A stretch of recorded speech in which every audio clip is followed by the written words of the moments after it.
কিছু কিছু মানুষ নিজের কষ্ট এমনভাবে লুকাতে পারে যে বাইরের থেকে দেখে কিছুই বোঝা যায় না। শুধু সেই জানে যে তার মনের ভেতরে কত কষ্টের পাহাড় জমে আছে। রাগ, অভিমান এর মধ্যে পার্থক্য কি জানেন? প্রথমটা সব কিছুকে পুড়িয়ে ফেলে, আর দ্বিতীয়টা শুধু নিজেকে পোড়ায়। কাউকে এতটাও ভালোবাসতে নেই যতটা ভালোবাসার পর ঠকে গেলে আর নিজের প্রতি ভালোবাসা থাকে না। এই সমাজে কে আপন কে পর বোঝা বড়, তাই পর মানুষগুলোই আপন সেজে চারপাশে ঘুরে বেড়ায়। চরিত্রবান স্বামী একটা নারীর অলংকার, আর একটা দায়িত্ববান স্ত্রী একজন স্বামীর গর্ব। খারাপ সময় এলে সবাই মুখ ফিরিয়ে নেয়, এত চেনা মানুষও তখন অচেনা হয়ে যায়। এড়িয়ে যাবে বলে যারা জড়িয়ে যায়, সত্যি বলছে ভালোবেসে তারাই বেশি কষ্ট পায়। অভিমানের দাম নেই যেখানে, অভিযোগ করে লাভ কি সেখানে। ভালোবাসার অধিকার কেবল তাদেরই আছে যারা সারাদিন ঝগড়া করার পরেও রাতে কেউ কারো সাথে কথা না বলে ঘুমাতে পারবে না। অনেক দূর যেতে হয় শুধুমাত্র এটা জানার জন্য কে আপন কে পর। প্রতিটা মানুষের কিছু না কিছু সমস্যা রয়েছে। এক, কারো সমস্যা থাকে যতক্ষণ তার ভালোবাসার মানুষটি না বোঝে ততক্ষণ তাকে বোঝানো। দুই, কেউ অতিরিক্ত মায়ায় পড়ে যায়, সে চায় এই মায়া থেকে বের হতে, তবুও কোনো না কোনো কারণে আবার মায়ায় পড়ে যায়। তিন, কারো সমস্যা থাকে মনের কথা চেপে না রাখা, তারা অনেক সময় চেষ্টা করার পরেও আবার সেই মনের কথা কাউকে না কাউকে বলে দেয়। চার, আবার কারো সমস্যা হলো মানুষকে চট করে বিশ্বাস করে ফেলা, তারা জানে তাকে বিশ্বাস করাটা এতটা সেফ নয়, তবুও বিশ্বাস করে ফেলে। পাঁচ, কিছু মানুষের সমস্যা হলো না বলতে পারা, তারা চাইলেও না বলতে পারে না, যার কারণে অনেক সময় তারা সমস্যায় পড়ে যায়। কাউকে বিশ্বাস করার আগে অবশ্যই তার সম্বন্ধে জানুন। হুট করে কাউকেই বিশ্বাস করা ঠিক নয়। রাগ তার উপরও করা ভালো যে রাগ ভাঙাতে জানে, যার মধ্যে অনুভূতি রয়েছে, কিন্তু তার উপর নয় যে বুঝেও না বোঝার ভান করে, যে আজ অন্যকে মিথ্যা কথা বলতে জানে। কাল কি গ্যারেন্টি আছে আপনাকেও কাল মিথ্যা বলবে না। তাই কোনো মানুষকে বিশ্বাস করার আগে তার করা কোনো মানুষের সাথে ব্যবহার দেখুন, এতে অনেকটাই বুঝতে পারবেন সে কেমন। আমরা সবাই নিউটনের তৃতীয় সূত্রটা জানি, প্রত্যেক ক্রিয়ার সমান প্রতিক্রিয়া রয়েছে, অর্থাৎ যে যেমন কর্ম করবে ঠিক তার সাথে তেমন ঘটবে।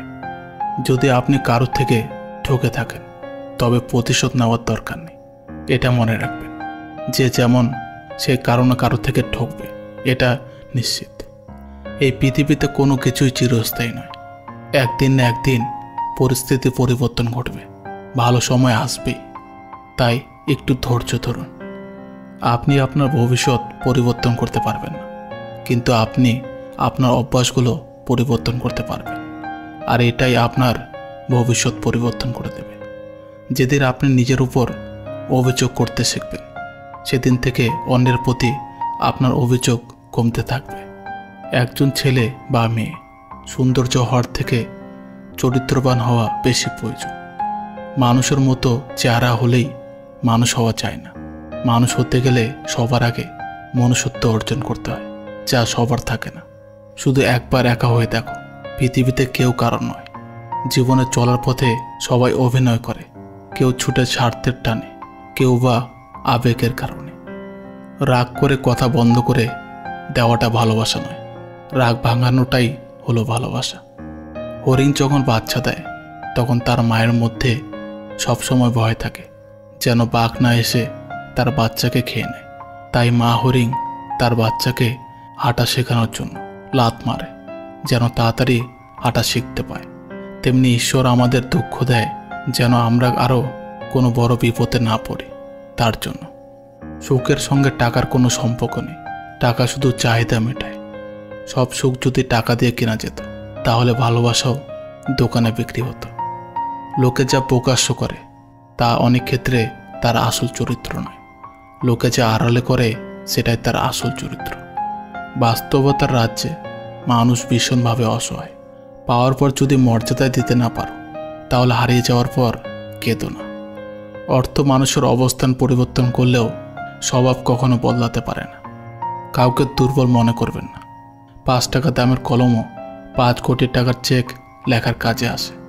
সময় বদলাতে সময় লাগে, কিন্তু মানুষ বদলাতে সময় লাগে না। যেটা পাওয়ার জন্য তুমি অস্থির হবে সেটা কখনোই তুমি পাবে না। কেবলমাত্র সেটাই পাবে যেটার জন্য তুমি ধৈর্য ধরবে। ভালোবাসা এমন একটা জিনিস যেটা কাউকে মৃত্যুর হাত থেকে ফিরিয়ে আনতে পারে, আবার কাউকে মৃত্যুর দিকে ঠেলে দিতে পারে। তুমি শত ভুল করেও যারা তোমার অভিযোগ না করে তোমার ভুলগুলো শুধরে দিয়ে বুঝিয়ে দেয়, তারাই হলো প্রকৃত বন্ধু। যদি নিজের উপর বিশ্বাস থাকে তবে সময় তোমার হয়ে জবাবটা দেবে সুদে আসলে। কাকে বিশ্বাস করবেন? কিছু মানুষ তো চোখ মুছতে মুছতেও এখন মিথ্যা কথা বলে। মানুষকে বিশ্বাস করাটা খুব কঠিন। 3 ধরনের মানুষের অহংকার বেশি থাকে। 1, বেশি শিক্ষিত হলে। 2, বেশি সুন্দর হলে। 3, হঠাৎ বড় হলে। বুদ্ধিমান মানুষেরা ফোনে বেশি কথা বলে না এই 3টি কারণে। 1, অতিরিক্ত ফোনে কথা বললে মস্তিষ্কের তাপমাত্রা 2 ডিগ্রি বেড়ে যায়। 2, মাথা ব্যথা, নেগেটিভ চিন্তাভাবনা, কোনো কাজে মন না লাগা বেড়ে যায়। 3, অতিরিক্ত ফোনে কথা বললে ব্রেনকে অকেজো করে দেয়। মানুষ তার জীবনে ভুলগুলো তখনই ঠিক বুঝতে পারে যখন একটা ভুলের কারণে জীবন থেকে অনেকগুলো বছর হারিয়ে ফেলে। যে মানুষগুলো তোমাকে বলে তুমি পারো না, তুমি পারবেই না, তারা সম্ভবত সেই লোক যারা ভয় পায় এটা ভেবে যে তুমি আসলেই পারবে। নিজের বিবেককে অন্ধকারে রেখে অন্যের বিবেক নিয়ে খেলা করার নামই স্বার্থপরতা। কিছু কিছু যন্ত্রণার সমাধান থাকে না, অভ্যাস হয়ে যায়। মানসিকভাবে বড় হতে ঠকতে হয়, কাঁদতে হয়, হারাতে হয়, আবার মরে যেতে যেতে বাঁচতে হয়। দুঃখ নিজেই নিজের খেয়াল রাখতে পারে, কিন্তু আনন্দের পুরোটা উপভোগ করতে চাইলে অবশ্যই তোমাকে তা কারো সাথে ভাগ করে নিতে হবে। অর্থ যেখানে নেই, ভালোবাসা সেখানে দুর্বল। যে ছেলে সত্যিকারে ভালোবাসবে তার মধ্যে এই 3টি লক্ষণ দেখতে পারবেন। 1, সে একটু বেশি অধিকার খাটাবে, তবে খারাপ কিছু নয়, ভালো কিছু। যেমন আপনি কোথাও না বলে গেলে সে রেগে যাবে। 2, সে চাইবে কোনো ছেলের সাথে আপনি যেন কথা না বলেন, ফেসবুকে ছবি আপলোড না দেন। 3, সে হাজারো ব্যস্ততার মাঝেও আপনাকে ফোন করবে, আপনার সাথে কথা বলবে, আপনার ছোট ছোট শখগুলো পূরণ করবে। কোনো কিছুকে খুব বেশি গুরুত্ব দিলেই খুব তাড়াতাড়ি সেটা নষ্ট হয়ে যায়, সেটা ভালোবাসা হোক বা বন্ধুত্ব। তাই প্রয়োজনে বেশি কাউকে গুরুত্ব দিতে যাবেন না। অর্থ মানুষের রূপ বদলে দেয়, আর স্বার্থ চরিত্র বদলে দেয়। অর্থ আর স্বার্থ একসাথে থাকলে মানুষের মনুষ্যত্ববোধ বদলে দেয়। রাগকে মনে জায়গা দিলে সম্পর্ক নষ্ট হয়, আর অভিমানকে মনে পুষে রাখলে দূরত্বের সৃষ্টি হয়। কিন্তু সব ভুলে ক্ষমা করে দিলে প্রতিটা সম্পর্ক স্থায়ী হয়। আজ এই পর্যন্ত বন্ধুরা। ভিডিওটি ভালো লাগলে প্রিয় বন্ধুদের সঙ্গে শেয়ার করবেন।